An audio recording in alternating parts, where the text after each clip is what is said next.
Всем привет! Меня зовут Дима. Это новая серия видеоуроков, посвященных JavaScript. Почему я решил начать JavaScript, снимать видеоуроки? Потому что я сам занимаюсь JavaScript уже с 2017 года. Получается, постоянно около 4 лет занимаюсь, примерно 4 года. И сейчас расскажу вкратце о JavaScript, что такое JavaScript. Открою просто страничку JavaScript браузер. Это вообще язык, тут хоть и написано мультипарадигмный, но в общем это язык для того, чтобы делать наши странички, веб-странички живыми. Вот для чего он придумывался. Постепенно он набирал популярность после того, как его сделали, и начали делать даже очень много разных вещей. Приложения начали делать, настольные есть даже приложения. Вот есть видеоредактор, кстати, если не ошибаюсь, Visual Studio Code, он тоже сделан на JavaScript, этот редактор. Также он входит постоянно в пятерку, даже в тройку скорее, самых популярных языков в мире. Если кого-то интересует финансовая сторона и, к примеру, думает, будет ли много вакансий, там это хорошие зарплаты, то вы можете сами посмотреть, к примеру, для сравнения. Есть PHP, который немножко так популярность потерял.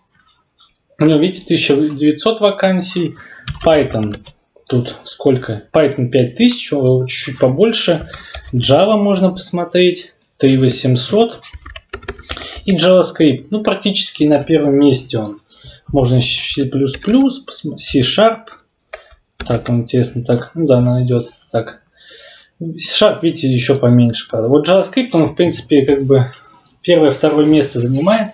Плюс на нем можно еще даже мобильные приложения делать, серверную часть.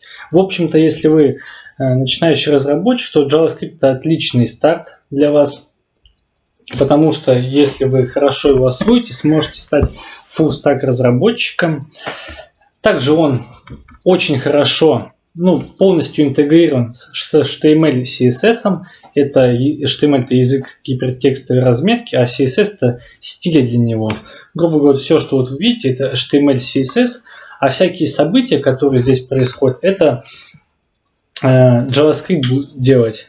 Так, для того, чтобы показать вам что-нибудь, к примеру, я открою консоль, F12 я нажал, я перейду сюда, скопирую путь JavaScript и, к примеру, сделаю маленькое событие. Просто нажму на кнопочку «Найти». Видите, так просто я сразу написал код, который в поисковике Яндексе нажимает кнопку «Найти», делает поиск. Также можно тут абсолютно любые другие действия делать. Я бы вообще думаю, что было бы неплохо, если бы, к примеру, вместо Паскаля нас в школе обучали, или там какие-то, в общем-то, да, Паскаля, JavaScript, потому что все люди практически работают с браузерами, и это бы показало, что это на практике работает, язык рабочий, и мне кажется, интерес был бы намного выше к программированию, плюс люди бы привыкали как-то программировать и знали, как его можно использовать, были бы более осведомленные. На этом-то, в общем, сегодня все. Спасибо за внимание. Смотрите дальше уроки по JavaScript.